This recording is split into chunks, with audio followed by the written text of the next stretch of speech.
ஒரு ப்ராடக்ட்டை சேல் பண்ண யூடியூப் அப்படிங்கிறது ஒரு மிகப்பெரிய பிளாட்ஃபார்மா இருக்கு. ஃபர்ஸ்ட் ஒரு சேனல் கிரியேட் பண்றாங்க, அதுல நிறைய வீடியோஸ் அப்லோட் பண்றாங்க.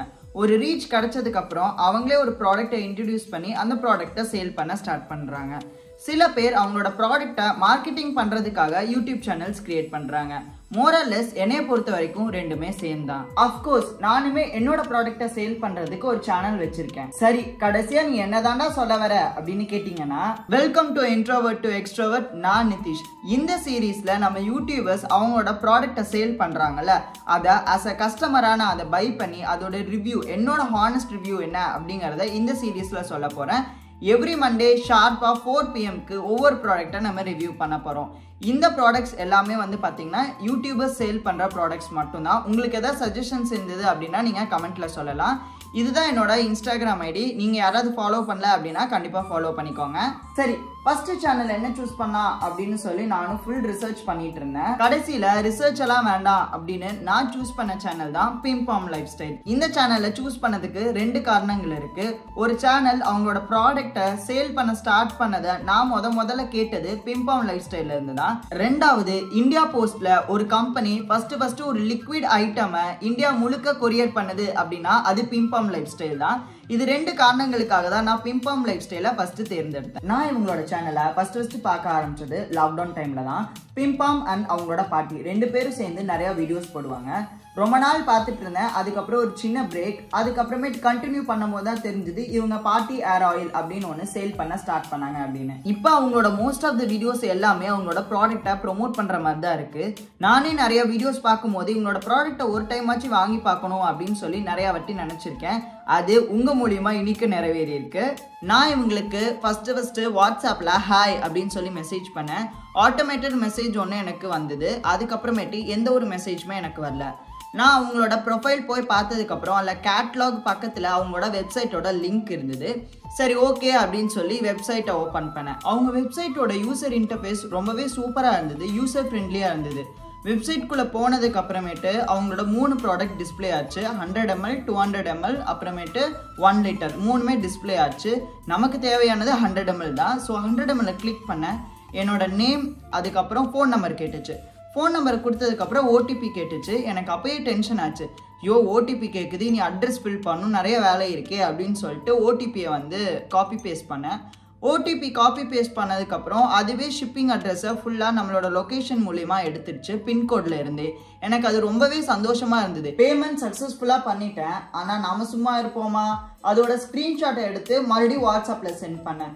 அதுக்கப்புறமேட்டு ஓகேமா அப்படின்னு ஒரு மெசேஜ் பண்ணாங்க. அப்போதான் அப்பாடா, எப்படியோ கரெக்டான இடத்துல தான் நம்ம ஆர்டர் பிளேஸ் பண்ணியிருக்கோம் அப்படிங்கிற ஒரு நிம்மதி எனக்கு வந்தது. ஏப்ரல் 18 நான் ஆர்டர் பிளேஸ் பண்ணேன். அவங்களோட வீடியோஸ்ல என்ன சொல்லியிருக்காங்க அப்படின்னா, சேம் டேவே ஆர்டரை டிஸ்பேச் பண்ணிடுவோம் அப்படின்னு சொல்லியிருக்காங்க. சரி, ஓகே, நமக்கு மண்டே ஆர்டர் கிடைச்சிரும் அப்படின்னு சொல்லி நான் வெயிட் பண்ணிட்டு இருந்தேன். ஆனால் எனக்கு ப்ராடக்ட் கிடைச்சது ஏப்ரல் 23 தான் கிடைச்சது.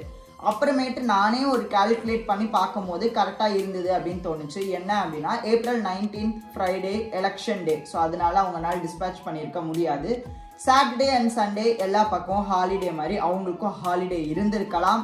அதனால மண்டே டிஸ்பேச் பண்ணியிருப்பாங்க. எனக்கு டியூஸ்டே ரிசீவ் ஆயிடுச்சு. ஏப்ரல் 23 எனக்கு ப்ராடக்ட் ரிசீவ் ஆயிடுச்சு. ப்ராடக்டை பிளேஸ் பண்ணதுக்கு அப்புறமேட்டு எனக்கும் அவங்களுக்கும் எந்த ஒரு மெசேஜுமே இல்லை. டைரக்டா ஷிப் ராக்கெட், அதாவது அவங்களோட கொரியர் சர்வீஸ் பண்றவங்க கிட்ட இருந்து தான் எனக்கு மெசேஜஸ் வர ஆரம்பிச்சது.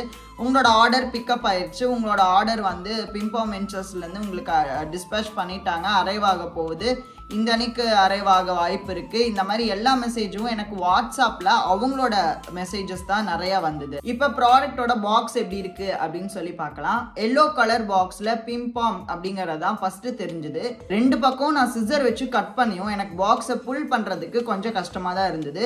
உள்ள ஏர் ஆயில் வந்து ரொம்பவே சூப்பரா பேக் ஆகி வந்தது. மேல ஒரு பிளாஸ்டிக் கவர் போட்டு கோட் பண்ணி தான் கொடுத்துருந்தாங்க. அந்த பிளாஸ்டிக் கவரை ரிமூவ் பண்ணனையும் நம்ம எப்பயும் போல ஓப்பன் பண்ணி நம்ம ஏர் ஆயிலை யூஸ் பண்ண ஸ்டார்ட் பண்ணிக்கலாம். ப்ராடக்ட் ரிசீவ் ஆனதையும் நான் ஃபர்ஸ்ட் செக் பண்ணது அது 100% கோகனட் ஆயிலா இல்லையா அப்படிங்கிறது தான்.